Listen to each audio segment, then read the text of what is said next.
So I will be very honest. आपको सबको पता है कि निमृत ने अपने शो के बाद उसने एक ब्रेक लिया था, kind of a self sabbatical where she went out on a holiday to US to be with a brother and she actually wanted to pause, you know, एक वर्क लाइफ बैलेंस हर एक की life में होना चाहिए, तो she wanted to pause.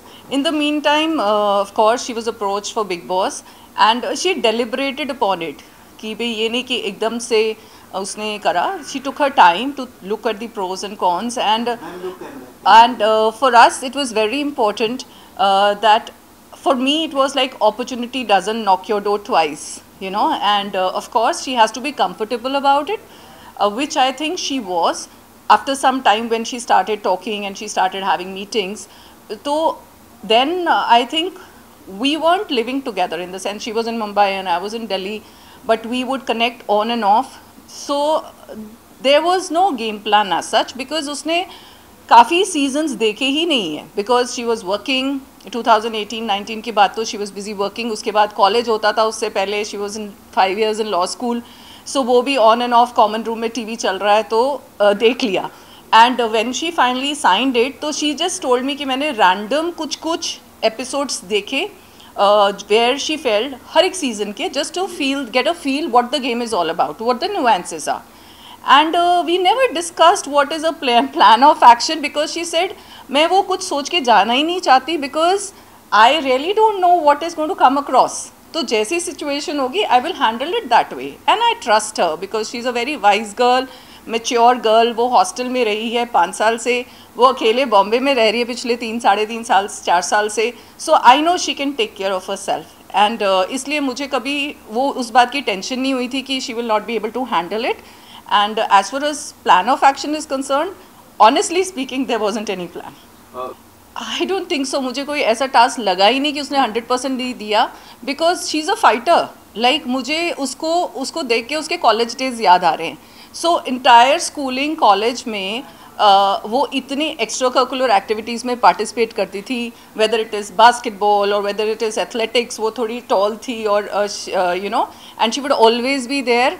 और college में भी यही था, whether it is debating, declamation, dramatics, वो हर चीज़ को इतने इंथुजियाज़म से पार्टिसिपेट करती है. तो मुझे लगता है कि she gave a best to every task, you know, right from the beginning. जब से उसने वो पकड़ा था सिर पे, you know, I could see she is the winner. Because for me, मेरे को लगा मेरा बच्चा देखो वहाँ खड़ा है and she is taking it bravely and वो she is a go getter. मतलब उसमें कोई डाउट ही नहीं है कि मुझे लगता है कि वो कोई भी टास्क आता है, कुछ भी अपॉर्चुनिटी आती है, उसमें अपना बेस्ट देती है. कोई ऐसा मोमेंट जो देखकर आपको लगा हो कि वो काफ़ी ज़्यादा इमोशनल था या आप भी रो पड़ी मोमेंट देखकर? So I think we all know that Nimrita has never shied away from speaking about her mental health, और ये बात चैनल को भी पता थी. And before she went inside, इन सब के I think सब कैंडिडेट्स के फिजिकल मेंटल हेल्थ चेकअप्स होते हैं, and she was quite comfortable जब से मतलब उसने रिकवर किया, and she's been quite comfortable about herself. और मुझे नहीं लगता कि anything should stop you from leading a normal life, right? And of course जब वो बिग बॉस के कन्फेशन रूम के अंदर गई and उसने ये पूछा कि कोई मुझे देख नहीं रहा, and yet we all could see. तो that was because that was the first time I think she came out and उसको कुछ डिस्टर्ब कर रहा था, और वो जब बिग बॉस से उसने कन्फेस किया, I think that was one moment because we were not prepared, we didn't know what she was going through because there is no contact. So that was the first time when I felt ki, you know, she is not feeling too bright. And somewhere I felt Big Boss handled it beautifully because उन्होंने सबसे पहले उसको बोला जाके friends से बात करो, because I feel ऐसी सिचुएशन में to come out and to talk about it, वो आपका मन हल्का हो जाता है. तो अगर वो सब लोग, अगर वो if she cries and she talks it out, she feels better after that. So that particular moment I was you know, little हम लोग, me and my husband, we became a little emotional, and I think I went out and spoke about it also. I gave out my take on that, but other than that I think she's handling herself beautifully. देखिए, I don't want to comment on कल क्या हुआ. ये interview is not related to that at all. Because मुझे नहीं मालूम पूरी situation क्या थी, मुझे नहीं मालूम कि कौन ठीक है कौन गलत है, और मैं कुछ कमेंट भी नहीं करना चाहूँगी इस बात पे. But definitely all I want to say is we need to normalize mental health issues. Nobody is seeking sympathy over there, and it is empathy which one is looking for.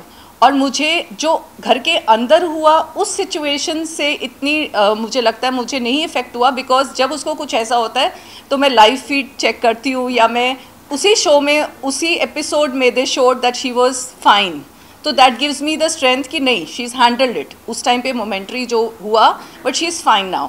But definitely जब बाहर के लोगों के reactions देखते हैं तो वो थोड़ा सैडनिंग लगता है, जब लोग बोलते हैं कि वो गेम के लिए कर रही है, शी इज़ सीकिंग सिंपैथी, या अगर उसको पता था वो अंदर क्यों गई, you know. So I that upsets me a bit, because I feel इतनी हम प्रोग्रेसिव कंट्री हैं, yet we are not normalizing it. आप देखिए कोविड के बाद मैं भी एक स्कूल में हूँ और इतने सारे बच्चों उस चीज़ से सफ़र कर रहे हैं.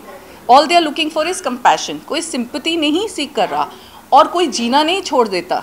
You know, if you have, she had recovered. And simple सी एग्जाम्पल है, अगर आपका कोई शोल्डर इश्यूज़ होते हैं, एथलीट्स होते हैं, मतलब I am just giving a small example. तो एथलीट का अगर ब्रेन भी एक बॉडी का पार्ट है, राइट. एक एथलीट है, वो उसको बाद प्रॉब्लम हुई, कोई शोल्डर में प्रॉब्लम हो गई, वो उसका ट्रीटमेंट कराते हैं, वो रेस्ट लेते हैं, वो थेरेपी करते हैं, फिजियोथेरेपी करते हैं, यहाँ पे दूसरे फॉर्म की थेरेपी होती है, और उसके बाद फिर वो मैदान में खड़े हो जाते हैं, राइट.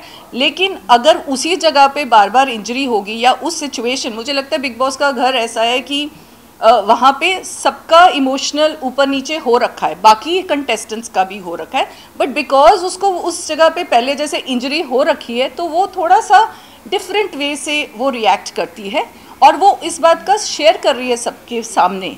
सो मुझे अंदर जो घर के हो रहा है, I have no qualms, I am nobody to जज anybody.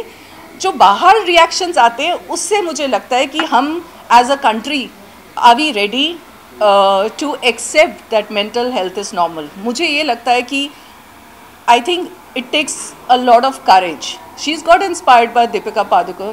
She came out and spoke about it. तो जब निमृत को ये प्रॉब्लम हुई थी, वो भी बोल सकती थी मैंने ब्रेक लिया. शी कन्विंस्ड मी कि mama I need to come out, because what I went through, I just want to voice it so that other people probably have the courage to voice it. So अगर हम कहें कि सब कुछ hunky डोरी है, just because कोई नहीं बोल रहा डजेंट मीन कि हम में से किसी ने वो चीज़ सफ़र नहीं करी at one point of time. So I just feel that बाहर जो लोगों का नज़रिया है या एक you know outlook, we need to change that and stop judging people, you know, stop judging people because of this. I think it's a beautiful and organic friendship, frankly speaking. अगर हम मुझे वो रिलेट हो रहा है कि जब आप बच्चा कोई हॉस्टल में भी जाता है तो आप अपने अकॉर्डिंगली आप अपने फ्रेंड्स बना लेते हैं, और it's a beautiful relationship. And I think not only that, हरिक का हरिक के साथ डिफरेंट वे से एक एसोसिएशन रही है. सो I value every relationship she's made, and I think that's what the beauty of Big Boss is. You know, strangers come together with different personalities, और आप सब एक दूसरे को जानने की कोशिश करते हैं. मुझे लगता है मैं जो शॉर्ट्स और बाइट्स को ज़्यादा इन्जॉय करती हूँ, जो मसाला मोमेंट्स होते हैं, बिकॉज उसमें आपको एक यूनिकनेस दिखती है. प्रॉपर एपिसोड के अलावा लोग एक दूसरे के बारे में अपने बारे में शेयर कर रहे हैं. सो निमृत ने शेयर किया अपने स्कूल लाइफ के एक्सचेंज प्रोग्राम के बारे में, या she shared about she is been an army officer's daughter. तो आपको पता है कि कितनी जगह वो लोग ट्रैवल करते हैं और क्या क्या फेस करते हैं. अपने लॉ स्कूल के डेज़ के बारे में वो बात कर रहे हैं. तो मुझे लगता है ऐसे सब ने अपने बारे में कुछ कुछ बोला है. सो दैट इज़ द, हम लोग सिर्फ एपिसोड के बेसिस पे उस जर्नी को जज ना करें. अगर टोटलिटी में देखें, 60 दिन में it's a long time to stay with one another, और हर एक के साथ अपनी डिफरेंट बॉन्डिंग है. And I think when they all come out, I would love to host each one of them. I would love to meet and connect with all of them, because whatever happened inside is, it's just a game. But मुझे लगता है कि ये जो friendship and bond in fact सबके साथ है, that will be forever, right? Nobody is going to hold anything against each other. मैं नहीं बोल सकती कि कौन competition है, because हर कोई अपनी तरफ से best कर रहा है, right? और हर कोई जैसे every day the situation is changing. कोई आप प्रिडिक्ट नहीं कर सकते कि कौन क्या कर रहा है. मुझे मालूम है कि she is giving a best, और मुझे उसमें विनिंग क्वालिटीज़ ये लिखती है कि अगर आप उसकी लीडरशिप देखो, whether she is wise, logical, the way she expresses her self, most importantly she is being natural, you know, she is just being her self. तो वो कुछ कैमरा के लिए नहीं कर रही है, या she is just projecting what she is, so she has no inhibitions. So I feel कि मेरे लिए तो वो विनर है. कोई कंपटीशन है नहीं है, I don't want to say anything, because like I said every day the dynamics are changing. So if you are giving your best, that is what is most important. एक आखिरी सवाल मेरा, हाँ जी, आपके हिसाब से टॉप 5 और टॉप 3 और विनर कौन होगा? विनर मैंने आपको बता दिया. टॉप 3 टॉप 5 मैं कुछ नहीं बोल पाऊंगी, बिकॉज नहीं, मैं नहीं बोल पाऊंगी बिकॉज मेरे को देखिए, मैं सिचुएशन, मुझे पता है कि निमृत उस सिचुएशन को कैसे निकल के आ रही है. मैं उसका ग्राफ दे सकती हूँ because I know her personally. मैं किसी और को पर्सनली नहीं जानती, तो वो सिचुएशन, किस सिचुएशन पे कौन कैसे रिएक्ट करता है, so it all depends upon that. So मेरे लिए वो टॉप 3 टॉप 5 का कोई वो नहीं है. जो भी होगा, it's a healthy game, right, and it is not the end of life. That is also there कि अगर आप जीतते हैं, नहीं जीतते, या कोई भी टॉप 5 टॉप 3 में, that's not the end of life. Bigg Boss is such a platform, they all are lucky to be part of this season. It is doing so extremely well, इतनी अच्छी TRP आ रही है, and everybody, सब लोग इस platform के बाद सबने गेन करना है. There is no looking back at that. So that is there, but मुझे definitely I'm convinced that she has the winning qualities. She's a balanced person, and उसके जो emotions निकल के आ रहे हैं, लोग उससे connect कर पा रहे हैं. But उसका अगर ग्राफ देखें तो it is going upwards, onwards and upwards. And also I feel कि अगर वो prepared होती तो वो पहले अपनी ट्विटर पे एक्टिव हो जाती या कुछ होती. उसको ये सब कुछ नहीं पता था. she's been a very silent on Twitter. It's only आप later on देखिए कि कैसे लोग जुड़ गए हैं, कैसे उसके फैंस जुड़े हुए हैं उसके साथ, कैसे लोग उसको लाइक कर रहे हैं, अप्रिशिएट कर रहे हैं. तो मेरे लिए जो उसका ग्राफ है, इट्स फिनोमिनल.